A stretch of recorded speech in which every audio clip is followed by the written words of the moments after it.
Buenos días. Esta es la clase número 9 del módulo 7 del curso Uso de herramientas informáticas para la recopilación, análisis e interpretación de datos de interés en las ciencias biomédicas. Este curso es organizado por el Departamento de Docencia del Centro Universitario de Estudios Medioambientales de la Facultad de Ciencias Médicas de la Universidad Nacional de Rosario y es un servicio técnico de alto nivel del CONICET. En la clase de hoy, continuando con el tema de sistemas de ecuaciones diferenciales, veremos la optimización de los parámetros de un sistema. Como hemos visto en la clase anterior, trabajamos con un sistema biológico que trata de explicar la homeostasis entre la insulina y la glucosa. Brevemente, la glucosa es un metabolito que se encuentra en el plasma y cuya concentración depende básicamente del aporte de glucosa que haga el tracto digestivo proveniente de la glucosa presente en la dieta. A su vez puede ser utilizado por tejidos dependientes de insulina y tejidos independientes de insulina y puede ser consumido por el hígado en ciertas circunstancias y producido por el hígado en condiciones de ayuno. Cada uno de estos procesos tiene una constante de velocidad que llamamos con la letra K, seguida de un subíndice. Por otro lado, la insulina es una hormona producida por el páncreas y que tiene efectos estimulando el consumo de insulina por los tejidos dependientes y tiene un efecto inhibitorio sobre el hígado en ciertas circunstancias y estimulatorios en otras. La glucosa, por su parte, es capaz de estimular la secreción de insulina por el páncreas. Esta relación que existe entre la glucosa y la insulina, su variación a lo largo del tiempo, se puede escribir en un sistema de ecuaciones diferenciales que ya hemos explicado, donde la variación de insulina depende de las constantes de velocidad y de las concentraciones de las variables involucradas. Así tenemos tres ecuaciones diferenciales, una que explica la variación de glucosa en el tiempo, sería la segunda, la variación de insulina en el tiempo y la variación de la cantidad de glucosa en el tracto gastrointestinal luego de administrar una dosis.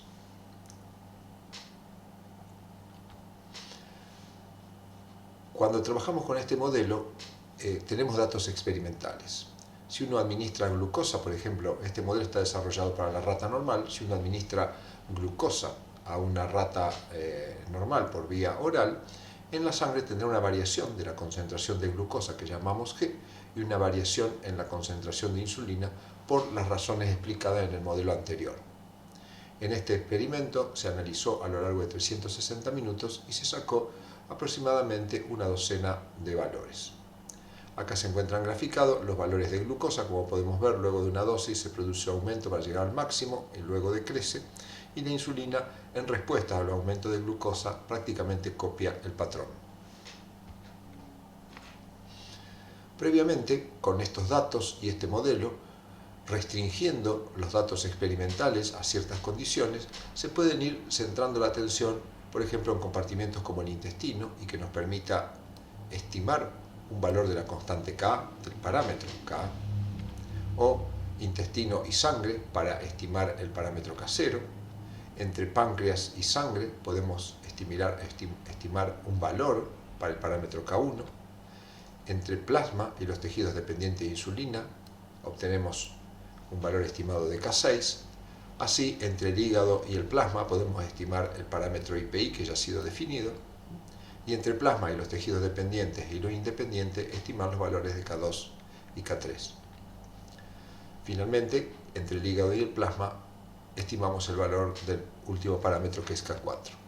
De esta manera, como hemos visto en la clase anterior, a través de la aplicación de restricciones a nuestro modelo, de ecuaciones adaptadas al modelo o de circunscripción a un cierto rango de tiempo, nos permite obtener valores de los parámetros que describimos acá a continuación. Inclusive acá tenemos también los parámetros, serían estos que tenemos acá, desde IPI para arriba son los parámetros que figuran en el modelo y que estimamos, y de otros parámetros que aparecen como el volumen de distribución. Los últimos tres valores corresponden a lo que llamamos valores iniciales, sería la glucemia en ayuna, la insulinemia en ayuna y la dosis que le hemos dado.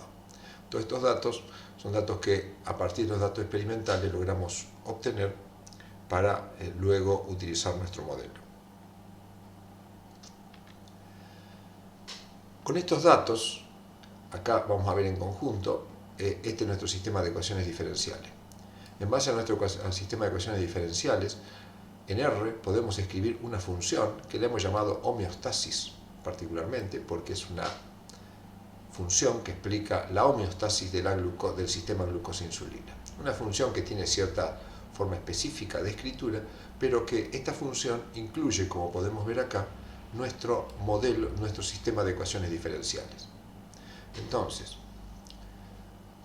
con esta función definida en R, con el valor de los parámetros que acabamos de estimar, podemos obtener, utilizando un paquete especial, que es el paquete FME de R, podemos obtener datos de insulina, glucosa y la cantidad de glucosa en el aparato digestivo en base a nuestro modelo, es decir, obtener valores, podríamos decir, teóricos de las tres variables involucradas a lo largo del tiempo en base a los parámetros experimentales. Luego de aplicar ese trabajo, entonces contamos nosotros con los datos experimentales y con lo que podríamos decir los datos arrojados por nuestro modelo, que podemos ver en esta gráfica. En líneas rojas, negras y azul se representan los valores de la dosis de la glucosa y la insulina, respectivamente, generados por el modelo. Y en puntos negros y azules, los valores de insulina y de glucosa. Como podemos ver, los valores anticipados por nuestro modelo, que son las líneas, si bien tienen un comportamiento cercano, no representan adecuadamente los valores experimentales que vemos en los puntos. ¿Esto a qué se debe? Se debe a que los parámetros que estamos utilizando son parámetros estimados con ciertas restricciones y no representan adecuadamente el verdadero comportamiento. Lo que vamos a ver se desarrollará en esta clase es lo que se conoce como el proceso de optimización.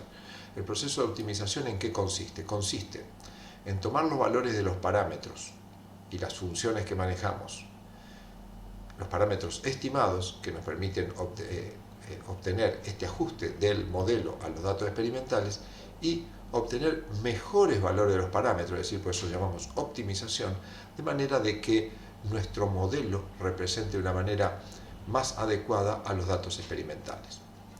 Cuando logremos esto, tendremos valores optimizados que luego nos permitirán utilizar el modelo para hacer simulaciones o predicciones o cualquier otro trabajo que queramos hacer con ese modelo. Veamos brevemente cómo se procede y luego seguiremos esto a través del escrito. La optimización de los parámetros utiliza una función de la biblioteca FME que se denomina modFit. Esta función utiliza a su vez una función objetivo que llamamos modCost. Y la función modCost utiliza dos cosas. La función que acabamos de describir, que representa a nuestro modelo, y los parámetros estimados del modelo. ¿Cómo funciona esto? La función modCost, al ejecutar la función modFit, se llama la función modCost, y lo que hace esta función es tomar esta función que hemos definido, utilizar los parámetros estimados y generar una lista de valores para todo el intervalo de tiempo de los valores de la dosis de la glucosa y de la insulina. Y luego modCost lo que hace es comparar estos valores teóricos o arrojados por el modelo con los valores reales. En base a esto, vuelve a calcular un nuevo set de parámetros y vuelve a ejecutar esta función y repite este fenómeno de manera de tratar de encontrar una menor diferencia entre los valores experimentales y entre los valores modelizados y los valores teóricos. Cuando haya esa menor diferencia entre los valores del modelo y los valores teóricos, nos arroja un set de valores, de parámetros, que llamamos parámetros optimizados. Como podemos ver acá, volvemos a nuestro esquema. Este esquema, como dijimos, corresponde a los puntos a los valores experimentales y las líneas a lo arrojado por nuestro modelo con los valores estimados. Como podemos ver, las líneas, centremos la atención, por ejemplo, en los puntos azules que representan a la glucosa. Los puntos azules siguen este comportamiento, es decir, suben y luego descienden, mientras que el modelo lo que predecía es una pequeña subida y luego una bajada que en los datos experimentales no existe. A través de la aplicación de ModFit y ModCost obtenemos estas gráficas que representan mucho más ajustado a los datos experimentales, los datos de nuestro modelo. A su vez, nos permite ver el comportamiento que tiene la glucosa en el tracto gastrointestinal, que en nuestros experimentos no podemos obtener mediciones. Este proceso es tanto mejor y más ajustado y obtendremos mejores resultados cuanto mayor sea la cantidad de puntos. En la modelización de fenómenos biológicos, especialmente cuando hay seres vivos de por medio, este proceso suele ser dificultoso y se complica cuanto mayor es el número de parámetros que tenemos y cuanto menor es la cantidad de datos.